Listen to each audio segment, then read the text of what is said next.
ಹೌದು, ಈಗಾಗಲೇ ಜೈಲಿಂದ ಬಿಡುಗಡೆ ಮಾಡಿಸ್ತಾ ಇದ್ದಾರೆ.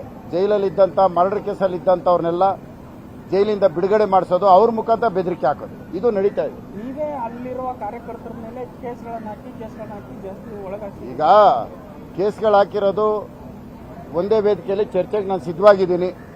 ಆ ವೇದಿಕೆ ಯಾವುದು ಅಂತ ಅವ್ರು ಹೇಳಿದ್ರೆ ನಾನು ಆ ವೇದಿಕೆಗೆ ಭಾಗವಹಿಸ್ತೀನಿ. ಯಾವುದು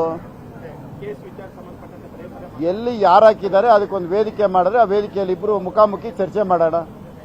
ಯಾತಕ್ಕೆ ಸುಮ್ಮನೆ ಕನಕಪುರದಲ್ಲಿ ಕೇಸ್ಗಳು ಹಾಕೋದು ಇವ್ರಿಗೆ ರೂಢಿ, ನಮಗೆಲ್ಲ ಅದು ಇವ್ರಿಗಿರೋದು. ಕೇಸ್ಗಳು ಹಾಕೋದು, ಬೆದರಿಸೋದು, ಅವ್ರನ್ನ ಹಿಡಿತದಲ್ಲಿ ಇಟ್ಕೊಳ್ಳೋದು ಅದು ಇವ್ರಿಗೆ ಸೇರಿದ್ದು, ನಮಗಲ್ಲ. ಈಗ ನಿನ್ನೆ ಒಂದು ಮಾತು ಹೇಳಿದ್ದಾರೆ, ನನ್ನ ಗಮನಕ್ಕೆ ಬಂದಿದೆ. ಕೆಲವರು ನಾನೇ ಕಳಿಸ್ಕೊಡ್ತಾ ಇದ್ದೀನಿ ಕಾಂಗ್ರೆಸ್ ಪಕ್ಷಕ್ಕೆ ಅಂತ.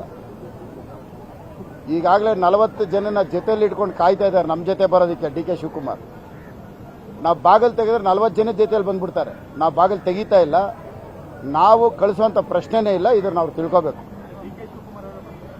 ಬಾಗಿಲು ತೆಗೆದ್ರೆ ಬಂದ್ಬಿಡಕ್ಕೆ ರೆಡಿ ಆಗವ್ರೆ 40 ಜನ ಕರ್ಕೊಂಡು. ಡಿ ಕೆ ಶಿವಕುಮಾರ್ ಯಾಕೆ ಅಂದ್ರೆ ಅಲ್ಲಿ ಒಳಗಡೆ 4 ಉಪಮುಖ್ಯಮಂತ್ರಿ ಕೇಳ್ತಾವ್ರೆ. ಅಲ್ಲಿರೋದ್ರ ಬದಲು ನಮ್ಮ ಜೊತೆ ಬೆಸ್ಟ್ ಅಂತ ಅವರೇ ತೀರ್ಮಾನ ಮಾಡ್ಕೊಂಡವ್ರೆ. ನಾವು ಬಾಗಿಲು ತೆಗಿತಾ ಇಲ್ವಲ್ಲ, ಸದ್ಯಕ್ಕೆ ಅಲ್ಲೇ ಇರಲಿ, ಎಲ್ರಿಗೂ ಒಳ್ಳೇದ.